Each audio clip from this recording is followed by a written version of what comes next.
Halo Jebret Tim. Ada sesuatu yang lagi rame nih. Lu harus kasih dia kesempatan lagi. Di atas kertas lo semuanya harusnya menang. Ada bahasan yang paling ditunggu-tunggu. Ya, masih di Dewan Pandit Indonesia dan gak afdol kalau kita nggak dengerin info A1 dari orang yang baru aja landing dan kemarin ada di stadion tuh ya, nonton langsung Indonesia melawan Australia. Kita udah terhubung bersama Bung Harpa ini ya via Zoom. Yes, Baru jalan Mr. landing Harpa. di Jakarta. Halo Bung Harpa. Halo semuanya, halo Pancoran. Halo Pancoran. Bang Harpa sehat? Nah, Sehat alhamdulillah. Oke, puji ini- Tuhan, tapi yang nggak sehat hasilnya. aduh. dia. Ini baru aja landing berarti Bung Harpa. Jakarta nih. Gimana? Ya, jadi gue landing mungkin tadi sekitar jam 4:30 sore dan pesawat gue itu secara nggak langsung tadi berbarengan di udara tuh selama mungkin 6-7 jam karena gue take off itu dari Sydney itu sekitar kalau di Jakarta itu jam 8 pagi. Timnas juga sama sekitar jam segitu. Jadi tapi dia belakangan lebih mundur 20 menit lah di belakang gua. Mereka charter pesawat. Jadi saat kita mendarat, mereka juga mendarat tapi di VIP di sisi yang domestik agak jauh. Justru yang satu terminal dari kita exit itu Bahrain. Tim Bahrain itu hampir berbarengan dengan kita. Jadi kita keluar mungkin 15 menit kemudian mereka keluar atau mungkin 20 menit dan jangan main-main dengan mereka. Mereka sangat percaya diri dan mereka kelihatannya nggak takut dengan ancaman-ancaman yang mungkin akan ancaman ya. Ini saya orang kita lakukan selama ini. Mereka ketawa-tawa bahkan ada beberapa fans juga tadi di depan bus dikawal cukup banyak. Sayang gue tadi nggak bisa ngirim videonya ke Gary dan Abrar ya. Itu dikawal polisi cukup banyak ya mungkin sekitar 50-an lah ya. Mungkin karena ini juga permintaan dari Dubes Bahrain saat itu menemui Pak Erick Thohir dan Pak Dito, Mas Menteri, Menpora, kemudian beberapa orang tuh chance, tapi masih wajar lah ya, nggak berlebihan, dan mereka santai aja, mereka menunjukkan mereka tidak ada rasa takut. Artinya kita akan berhadapan dengan lawan yang nggak enteng. Jangan anggap enteng mereka, jangan dipikir oh kita lawan Australia, udah pasti kita bisa ngalahin Bahrain, nggak, gitu loh. Ini berkaca juga dengan ketika gue menghadapi Australia. Setiap ditanya gue bilang, aduh seri aja gue udah senang, I'm very happy, gue pakai very happy, bisa 0-0 2 sama. Wah bung gak optimis dong katanya. Ya kalau optimis mah ngomong doang mah gampang, tapi kan kita mesti realistis. Ya kan, emang dipikir Australia itu duduk-duduk doang sambil makan cookies kan enggak? Mereka juga bekerja dan itu terbukti mereka menang nggak segala hal sih kemarin ya, lebih kepada menang taktik dari kita dengan skor 5-1. Jadi ya kita harus siap-siap nanti lawan Bahrain untuk menerima apapun hasilnya. Kalian ini lawan yang nggak mudah karena satu lagi sebelum nanti kalian bertanya lagi, mereka di tengah 4 bulan ini kan kita kosong. Sementara mereka main di Gulf Cup, juara pula Ya. dengan tim terkuat. Dan mereka selama ini tidak ada perubahan pemain yang komposisi yang terlalu masif. Sementara kita terus berdatangan pemain baru. Perubahan Emang pelatih kita ada? nggak perlu nggak perlu adaptasi. Dan kemarin bisa kita lihat kan, kayak Kevin Dix yang cuma bermain 30 menit waktu lawan Jepang seperti bermain sendiri. Dean James yang di Go Ahead Eagles begitu bagus seperti nggak matching ya karena itu perlu chemistry juga gitu loh. Bahkan ya banyaklah catatan-catatan yang kita akan bahas kali ini. Ya, kondisi camp Begitu. dari Bahrain kan tadi lo bilang sangat positif ya. Setelah result juga yang sebenarnya mereka kalah kurang beruntung Iya. menghadapi Jepang gitu. Sedangkan yang lo lihat kemarin di Australia Iya. post match keadaan squad para pemain dengan keadaan Oke. kalah cukup besar Oke. gitu kan. Apa ada body language yang kurang nyaman yang lo lihat dari Iya. pemain-pemain yang meninggalkan lapangan misalnya? Ya, very good question. Karena Sedap. ini info satu nih dari jantung, A1 benar-benar dari dari jantung, jantungnya yang paling dalam. Allianz Arena. Jadi pertama konferensi pers itu hanya berlangsung cepat. Patrick Kluivert hanya sekitar 3 pertanyaan dia jawab. Walaupun satu pertanyaan itu satu penanya kadang-kadang interaksi juga. Jadi dia tanya, dia jawab, kadang-kadang dia rajut lagi begitu ya. Ya dan gue berkesimpulan ya. Ini menurut pandangan gue langsung ya. Kalian boleh nggak setuju? He doesn't know many things, Yeah. Patrick Kluivert.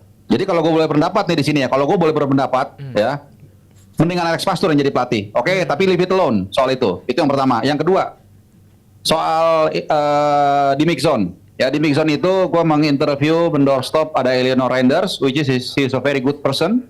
Dan rata-rata pemain diaspora itu seperti itu. Entah mengapa gue baru mendikotomi outspoken. Kemudian Kevin Dix, gue udah bilang ke teman-teman, gak usah berhentiin deh. Pengalaman gue waktu di Asia U23, waktu Hammer bikin salah lawan Irak, itu kita jangan nambah beban mereka dengan menginterview dia. Dan kebetulan Kevin Dix nggak mau di interview. Dia bilang, I had to go to the bus gitu. Ya udah, gue bilang tuh bener kan, gue bilang. Terus Joe Pelopesi, walaupun nggak main, he was very willing to stop and give an interview. Very very good guy, very positive. Dan gue agak menyayangkan dia nggak dipasang compare to Nathan. Dan yang lo tahu Harpa, yang lo tahu tentang Lino seperti biasa lah, standar. Yang menarik itu Jai. Sejak awal gue hadir di konferensi pers dia pertama kali di Jeddah, gue sudah melihat memang dia orang full hearted, bermain dengan hati, dan seorang true leader. Dia stop di situ, dia kasih jawaban-jawaban. Nggak tahu, mungkin udah beredar karena ada tiga media yang stop di sana. Ya, jadi mungkin skripnya udah disebar, gue belum sempat karena gue terlalu capek. He's very leader. Dia mengaku itu sebuah kekalahan. That's it.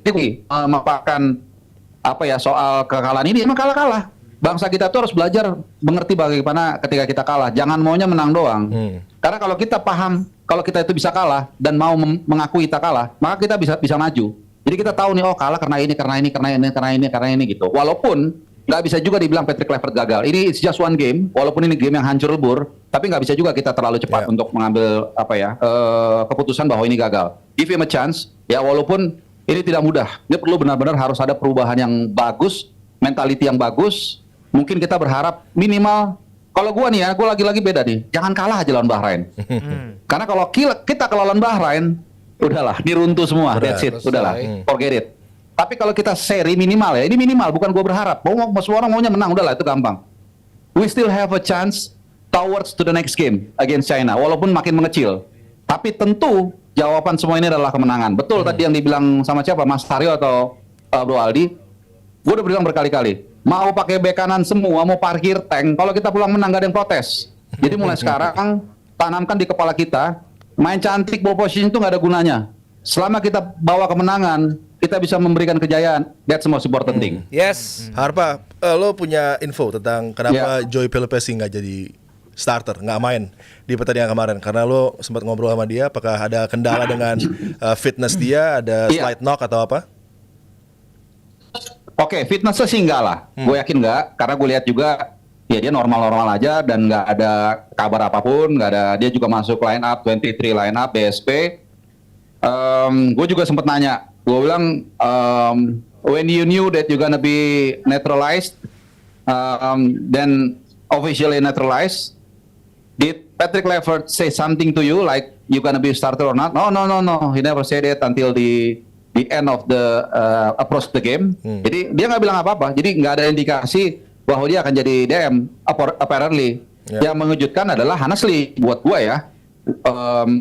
Walaupun Patrick Kluivert di Plansor agak ngomong gini kira-kira ya kalau gue boleh terjemahkan bebas. Ya kalau udah ada hasilnya mungkin lo enak tuh. Tapi gue kan juga kaget Nathan gitu. Instead of Joe Pelopesi or at least dia Ivar Jenner. Kita semua tahu. Gue yakin gue tadi barusan ketemu dengan ya pecinta bola lah. Ya bukan gue underestimate ya. Mereka mungkin nggak seintens kita ngirim bola, tapi rata-rata pendapatnya sama. Saya bingung bang, kok bukan Ivar Jenner sama Tom Haye ya? Ini kan udah kenal satu sama lain. Itu jawabannya simple. Yang diturunin Nathan pula. Kebetulan gue selalu bikin raport abroad tiap minggu. Itu orang itu Nathan. Walaupun gue a big fan of him ya, itu nggak pernah main sejak 28 Agustus 2024 di tim senior Swansea. What made Patrick Kluivert yakin mainin dia di pertandingan yang sangat penting dan penuh dengan tekanan? Ini yang menjadi pertanyaan. Ada Ivar Jenner yang week in week out main di Utrecht walaupun terset divisi, tapi competitiveness level dia sudah teruji, dia juga udah biasa reguler main di timnas dan dia sudah kenal dengan Tom Haye. Satu informasi yang nggak akan kalian dapat di Panama. Waktu gue di media Tribun, Gerard van den Berg itu di samping gue. Kebetulan ada wartawan Belanda namanya Sam. Gue lupa dia dari mana. Dia nguping-nguping. Gerard van den Berg selalu ngomong ini nggak ada di mana-mana. Terlalu jauh double pivot nomor 6-nya. Tom Haye dan Nathan. Yang ngomong Van den Berg loh. Dia ngomong pakai bahasa Belanda, sistem translator. Dia nguping-nguping. He said the double pivot is too far katanya satu sama lain. Kenapa? Karena mereka belum terbiasa Nathan. Nathan udah lama nggak main, dia nggak firm. Ivar Jenner udah sering main, di klub maupun juga di timnas. Jadi ya benar yang tadi bilang Bro Aldi, ya ini memang kalah dan kita harus mendiagnosa itu supaya kita tahu serum nanti seperti apa menghadapi Bahrain. Tapi kan tadi sempat disebutin juga udah ada reaksi dari Patrick Kluivert, udah ada reaksi Gitu. dari para pemain juga, Bung Harpa. Kalau reaksi dari asisten pelatih kayak tadi kan Vandenberg udah sempat ngasih beberapa reaksi kayak Alex Pastoor, Deni Lanzat, ada reaksinya nggak, Bung Harpa? Enggak, karena kan kalau konferensi pers biasanya head coach yang ngasih ya. Walaupun pas kita di mix zone ada Alex Pastoor lagi berdiri, cuman gua nggak sempat interview dia. Mungkin dia juga gua rasa agak reluctant ya, karena kan ya di mix zone dia nggak apa ya, mungkin merasa tidak layak lah, bukan layak ya. Ya lu nanya sama Patrick aja lah, jangan gua kira-kira seperti itu. Gua juga udahlah nggak usah lah. Walaupun gua miss juga Patrick Kluivert gitu, cuman ya intinya sih gestur kalau kalah udah pasti mereka nggak nyaman segala macam gitu loh. Jadi but overall ya it's a bad result lah. That's what I can say. Bang Harpa sebagai yang datang langsung ke lapangan, bantu kita di sini yang nggak datang ke lapangan untuk nanti di game menghadapi Bahrain. Apa ekspektasi kita ke depan? Apa di game menghadapi Bahrain? Oke, tadi lu bilang bahwa guys, ini Bahrain bukan lawan sembarangan dan kita pun lihat waktu menghadapi Jepang semalam, man they improve, beneran improve betul. gitu. Bantu kita. Apakah kita harus optimis? Kita Very harus good point, pesimis bro. atau kayak gimana, Bung Harpa? Oke, simple. As fans, teriak sekencang-kencangnya di stadion. Ya. Dukung yang terbaik. Ya. Ya kan, koreo. Katanya koreo Grande juga mau bikin koreo. Dan jangan offside. Tadi gue udah ceritain ketika di sini ada beberapa teman walaupun cuma mungkin sejumput ya 5-6 orang, mereka bilang Indonesia is more than enough gitu. Jadi dan jangan sampai offside nih. Gue kasih contoh kemarin, mungkin ada salah satu hal yang bagus yang ditinggalkan dari City Football Stadium adalah mozaiknya. Jadi ketika pertandingan itu kita bikin Mexican Waves dan itu kan banyak tuh campur antara pendukung Indonesia dan Australia, guyup bersama nggak ada masalah. Bahkan waktu lagu kebangsaan Indonesia mereka berdiri semua. Jadi tahu saatnya kapan kita respect, tahu saat kapannya kita saywar. Dan sayurnya itu pun tentu jangan sara segala macam. Jadi itu yang bisa kita lakukan, bro. Nggak ada yang lain. Semuanya tergantung pelatih dan juga pemain. That's it. Tapi kalau respon dari supporter Australia sendiri dan juga media-media Australia di sana kayak gimana dengan kemenangan mereka? Happy lah. Apalagi? Apa kurang gede kemenangannya? Iya, betul. Kalau media Australia pasti happy. Tapi gini ya, berkali-kali ini banyak Enggak. Mereka malah gue lihat kayaknya biasa aja gitu loh. Kan biasa Ini aja yang kan? bikin kita makin makin miris gitu. Nampak kecil Kalau sekali. mereka happy-nya maksudnya kayak berlebihan. Mungkin kita mau senang, berarti mereka tuh kayaknya merasa susah lawan kita. Iya, gitu. Dan berkali-kali gue bilang juga, bola itu olahraga nomor 3 bahkan nomor 4 di Australia. Ini satu contoh yang bisa gue kasih tahu ke teman-teman. Waktu Irfan Jackson namanya, gue lupa, bolak-balik itu datang di airport. Kebetulan kita nunggu pemain timnas kan, gue lupa nunggu siapa. Dia keluar dengan gaya skenanya itu nggak ada satupun fans yang menyambut, men. Dia tuh mungkin seperti Tom Haya atau Jay Itses buat kita. Ya. Jadi mereka biasa aja gitu loh. Nah sebaliknya kalau buat fans kita ya pasti kecewa lah kita kalah. Bukan hanya kecewa, tapi juga the way we lost. Gue udah bilang, sebenarnya gue udah berkali-kali ditanyakan berapa prediksinya 0-0 sama. Sebenarnya gue mau bilang, aduh menang seri aja tuh udah kayak luar biasa 1 poin. Cuman gue nggak mungkin bilang kita punya peluang kalah kan, walaupun kita punya peluang kalah juga. Even kalah 2-1 pun menurut gue kalau kita main fight segala macam mungkin fans akan mafung gitu loh. Cuman ya dengan kekalahan seperti itu, dengan line up yang ini jadi kayak nampak di lawan China. Ya. Kayak Nathan tiba-tiba muncul di sana, terus juga Strick kan gue interview dia kan di Perth kan waktu dia lawan waktu dalam Perth Glory. Itu kok nggak ada kayak gimana ya ini Hilang. jarang main segala macam kok ditampilin gitu loh. Apa kita yang merasa terlalu pinter apa emang Patrick Kluivert yang kurang ngerti apa bagaimana, kita nggak ngerti gitu loh. Gitu. Dan rata-rata orang pun yang gue tanya juga poin-poinnya juga sama tuh, soal Ivar Jenner, soal Nathan, soal Strick, soal high defense yang Jay Itses tiba-tiba disuruh main jadi flying midfielder yang dia nggak pernah perankan. Iya. Hilang bola Terus pula. Rido juga yang menurut gue sudah tune in dengan Jay Itses. On the bench. Hilang bola pula Jay Itses di tengah. Siapa? Jay Itses untuk main tinggi. Iya, yang hilang bola itu. Akhirnya Karena jadi dia- gol kan? Iya, Jay Itses karena dia nggak pernah main. Iya, dia nggak pernah main ini itu setahu Iya, gua di iya. Venezia juga hampir nggak pernah. Dia tipikal klasik, makanya di eranya Sintayong. Kalau gue nggak mau bilang di era pelatih sebelumnya, karena dia tetap adalah mantan pelatih kita. Di era Sintayong, dia sesuai, gayanya sesuai. Dia main di belakang sebagai conventional center back, which is good. It's good gitu loh. Ya. Jadi ya itu yang gue bilang, obatnya cuma satu, menang lawan Bahrain, udah. Itu aja. Dan lo yakin itu bisa terjadi? Ada bounce back capability dari pasukan Garuda. Padahal lo bilang juga Kluivert agak clueless ya. Dia agak kurang paham juga dengan keadaan situasi dari timnas setelah kekalahan kemarin yang lo saksikan sendiri kan di press conference. Iya, ibaratnya gimana ya? Ibarat ini semester pendek mungkin buat Patrick Kluivert ya. Jadi dia harus ngejar short course ini ngejar course ini dalam waktu yang singkat. Dalam waktu sekarang 21, 22, 23, 24 udah official training, 25 tuh udah hari H tuh udah nggak usah dianggap ada apa-apanya lah. Mereka nggak mungkin latihan segala macam, paling hanya fitness ringan, bahkan jalan-jalan. Ya bukan nggak mungkin ya, tapi sangat berat. Jadi benar-benar dia harus benar-benar mendengarkan banyak masukan segala macam gitu loh. Karena dia kan baru gini ya. Kalau pelatih timnas itu dengan pelatih klub itu beda. Kalau pelatih klub, lu datang hari ini, seminggu lagi main, lu tiap hari lu bisa lu genjot gaya bermain yang berbeda. Tapi ini lu datang 12 Januari, berarti kan sekitar 2 bulan sampai main lah kurang lebih ya 2 bulan seminggu kan. Nggak pernah ketemu sekali, lu tiba-tiba merubah gaya bermain lu dengan total football lah, gagal total atau apalah, nggak bisa. Bahkan ada beberapa pemain yang belum pernah ketemu sama sekali nggak pernah ketemu. Gimana coba? Satu-satunya hal positif dari pertandingan kemarin adalah Oli Romani. Yes. Impactnya luar biasa. Di lain itu nggak ada sama sekali berantakan. Gue berpikir tadinya, makanya dari jauh-jauh, wah ini bakal bermain aman, bermain pragmatis, nggak ada masalah. Apalagi Alex Pastor, gue udah berkali-kali bilang juga, dia di karir terakhir di klub itu, dia bermain sangat pragmatis, which is he made it gitu loh. Kayak Almer City dibawa bertahan di Eredivisie walaupun paling nomor 2 paling sedikit cetak gol, tapi ini jadi gue pikir ini kayaknya Patrick Kluivert yang enggak, gue mau main begini gitu. Kalau Alex Pastor gue yakin dia akan bermain bertahan kemarin. Tapi kalau kemarin kan kalau kita lihat ada beberapa pemain kita yang sempat cedera tuh ya Bung Harpa, ada Sandy Walsh yang baru masuk langsung ditarik, ada juga beberapa pemain yang kelihatan kesakitan. Ada update nggak soal cedera-cedera dari pemain itu? Oke, Sandy Walsh sama siapa? Sorry, gue tadi agak Mace Hilgers.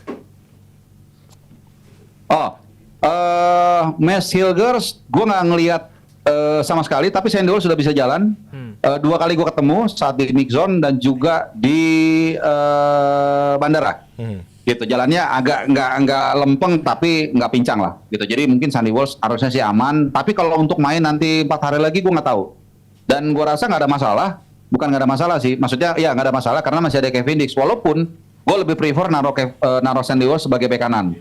Ya, walaupun mungkin secara kemampuan individu ya katakanlah Kevin Dix lebih bagus, tapi Sandy Walsh menurut gue satu dia main dengan hati. Ya mungkin karena dia udah lama di Indonesia jadi lebih jejak lah ya. Dan kedua ya udah kenal satu sama lain gitu. Dan kedua Hilgers menurut gue ini gue dari sekarang nih proyeksiin Hilgers. Pendapat gue ya, I might be wrong, he doesn't play with heart menurut gue, ya kan. Dan absennya dia menurut gue jadi blessing in disguise. Kenapa? Nggak ada masalah. Center back si Jai, CB kiri nanti Justin Hapner, ini gue suka banget mentalitinya. Dan CB kanan welcome Rizky Ridho. Dan ini harusnya sesuai juga dengan apa yang dikatakan oleh Patrick Kluivert di Hotel Mulia. I want the local players to be the heart of the team. Dan itu menjadi kritik gue. Kenapa? Kemarin cedera si Hilgers yang dimasukin Sandy Walsh. Rizky Ridho men, kalau lu lihat catatan statistiknya, setiap dia main gak pernah lebih dari 2 gol kebobolan. Dan rata-rata kecuali Jepang dia malah waktu lawan Bahrain yang masuk babak 2 clean sheet sama sekali. Terus kenapa yang lu ganti? Apalagi dia bertentangan dengan apa yang dikatakan I want the local players to be the heart of the team. Mana? Dan oke lah, dia nggak perlu ngomong itu sebenarnya. Tapi lu lihat Rizky Ridho bagus kok di timnas dan udah kenal sama satu sama lain. Sama Jay udah nggak ada masalah. Dan dia adalah salah satu impact dari positifnya pemain diaspora. Kita lihat berkali-kali dari Vietnam, gue masih ingat berkali-kali dia dimarahin dalam tanda kutip ya, di mentoring. Akhirnya dia jadi bagus. Kalau lagi agak sedikit turun di Persija, gue setuju dengan Papa Greg kemarin. Anda tidak boleh ngomong begitu Haris. Oke, saya setuju Papa Greg. Saya terima kritikan Anda. Itu nggak ujuk-ujuk di timnas dia ada jeblok. Tapi kita lihat setiap dia main di timnas semakin bagus mainnya. Kenapa gak dimainin kemarin? Dan nanti menghadapi Bahrain, it's time for Rizky Ridho to step up bersama dengan Justin Hapner dan Jai Itzas. Mudah-mudahan Minimal kita jangan kalah, syukur-syukur kita bisa menang. Ya itu harapan yang kita semua inginkan juga, ada respons yang Gitu. positif, reaksi yang baik dari para pemain juga dan tim pelatih agar tadi bisa mempersiapkan lebih detail, lebih teliti lagi karena Bahrain datang dengan ambisi nih untuk bisa nggak cuma curi poin tapi bisa meraih poin penuh nih di GBK yang harus bisa dicegah oleh Kluivert dan juga pasukan Garuda tentunya. Ya, berarti nanti langsung melakukan official training ya tanggal 25 tadi ya, Bung Harpa ya? 25 main. 25. 23 24 langsung 24, 24 official training ya. Berarti udah langsung bisa Iya, fokus 24. untuk menghadapi Bahrain dan tentu kita Gini, ya gimana Bung Harpa? gimana? Tolong ulang Pak. Siapa namanya? Iya. Iya, gimana? Ya berarti Kalau tanggal bilang 23 mau 24 udah langsung bisa fokus untuk persiapan melawan Bahrain.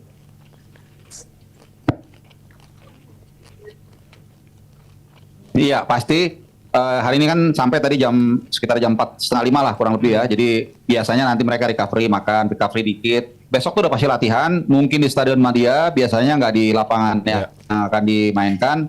Ya seperti biasa. Tanggal 24 akan official training dan juga konferensi pers. Atau kalau di Eropa istilahnya pitch testing atau coba lapangan lah gitu. Which is sebenarnya itu lebih berguna untuk para pemain yang baru kan kayak Oli Romney, kemudian 3 pemain yang baru dinaturalisasi gitu. Jadi ya I think it's about mentality sih. Udah itu aja sih. Oke, terima kasih Bung Harpa Thank you. atas info A1-nya. A1 Semoga- jantung, A1 jantung. A1 jantung, ya. Berarti nanti ikut Siap, sama-sama. liputan lagi ya buat melawan Bahrain di GBK ya Bung Harpa ya. Iya, pokoknya lancar-lancar Oke. terus Bung Harpa Thank ya. you. Terima kasih sekali lagi. Oke. Itu dia interview kita bersama Bung Harpa info A1 jantung. Satu jantung. Dan kalau tadi kita simpulkan dikit, gue agak khawatir jadi kalau misalnya Kluivert agak clueless dengan keadaan terkini dari tim setelah kalah dari Australia. Kalau menurut lo dengan keadaan seperti ini, apakah justru dia yang harus mendapatkan sokongan juga nih dari Pastor misalnya, dari Lanzat untuk bisa keluar dari, karena kita lihat juga raut wajah ya dari Kluivert, senyum-senyum tipis ya, mungkin dia juga agak kecewa dengan apa yang dia coba jalankan di lapangan tidak sesuai rencana. Iya, yang tadi kita bicara di awal, 15 menit berjalan, tapi setelah itu, setelah berbalik, setelah momentum ganti menjadi milik lawan, apa nih yang kita harus benahi? Nah itu yang kalau tadi dibilang clueless, ya ternyata terjawab ketika kita bingung, ini kita mau main, mau bikin gol apa enggak? Kita mau bertahan apa enggak supaya kita nggak kebobolan lagi?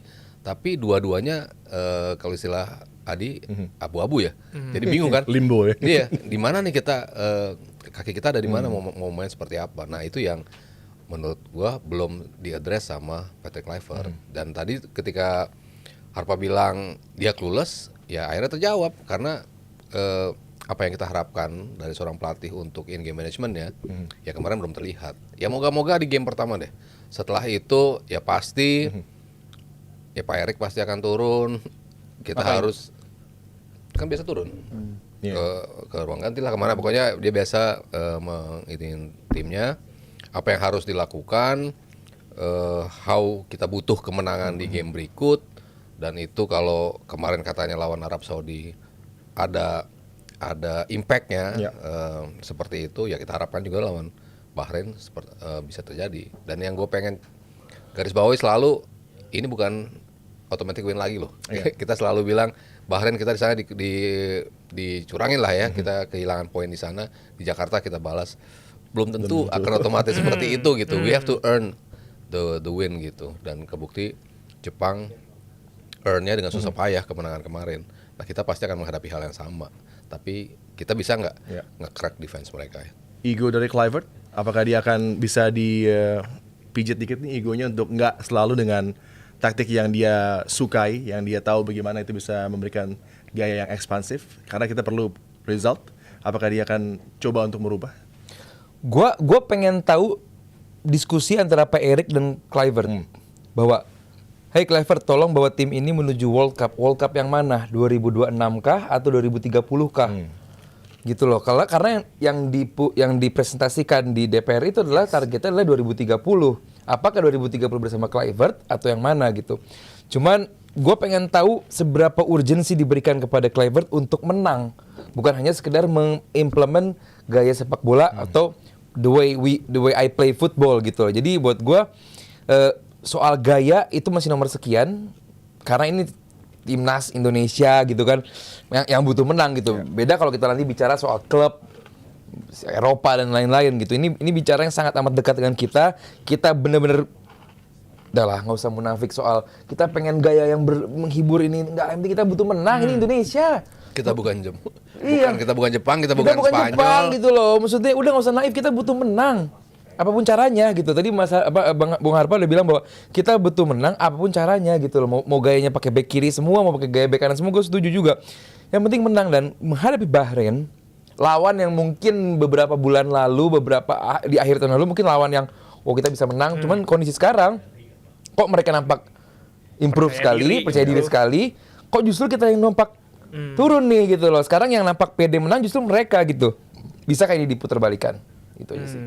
Oke ya, nanti semoga kita lihat aja Ya. pertandingan lawan Bahrain. Semoga dukungan kita dan pemain-pemain bisa memberikan yang terbaik untuk tim nasional Indonesia. Dan gue mau ingetin juga buat Jebret Tim, nanti di hari Sabtu tanggal 22 Maret ini bakal ada KPI yang kita away day nih. Kita bakal ke Bintaro ke The Forum di jam 6:30 malam. Buat Jebret Tim yang mau datang langsung datang aja ke The Forum Bintaro. Kita akan kembali saat lagi ngomongin soal tim nasional Indonesia pastinya.